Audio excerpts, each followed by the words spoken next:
জাফর বিন আবু তালিব রাদিয়াল্লাহু তাআলা আনহু বাড়িতে চলে গেলেন, দরজায় করাঘাত করলেন, দরজা খুলে গেল। স্ত্রীর সামনে মুস্কি হাসি মেরে স্ত্রীকে সালাম জানিয়ে বলছেন, স্ত্রী আমাকে বিদায় দিয়ে দাও, আমার কলিজার টুকরা সন্তান কোথায়? ছোট্ট দুইটা বাচ্চাকে দুই উরুতে তাদেরকে বসায় রেখে আদর করলেন, চুম্বন করলেন।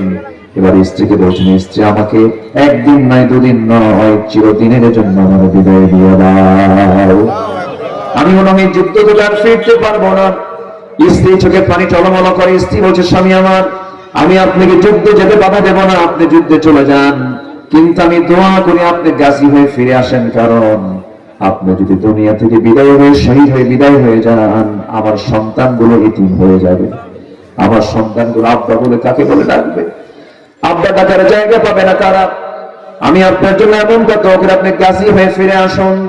সঙ্গে সঙ্গে জাফর করলেন কি, স্ত্রী হাতটা শক্ত করে টেনে ধরে তরবারি কোষমুক্ত করে তরবারির উল্টা দিক দিয়ে স্ত্রীকে আঘাত করে বলছেন, স্ত্রী আমি তোমাকে তরবারি দিয়ে আঘাত করলাম, হাত কাটছে নাকি না কাটে নাই, কেন কাটলো না? উল্টা দিকে মেরেছেন এই জন্য কাটে নাই। এবার জাফর বলছেন, আমার স্ত্রী তুমি যে আমার জন্য দোয়া করছো এটা সম্পূর্ণ উল্টা দোয়া, কাম হবে না, আমি শহীদ হয়ে যাব। সুবহানাল্লাহ, আমি বাঁচবো, আমি শহীদ হয়ে আল্লাহর জান্নাতে চলে যাব। এই কথা বলেই স্ত্রীর কাছ থেকে বিদায় নিলেন। সন্তানগুলো কাটা কবুতরের মতো ছটফট করতেছে, আব্বা আব্বা বলে ডাকতেছে। একটা বারের জন্য পিছনের দিকে ফিরে তাকালেন না। যুদ্ধে ঝাঁপিয়ে পড়লেন জাফর।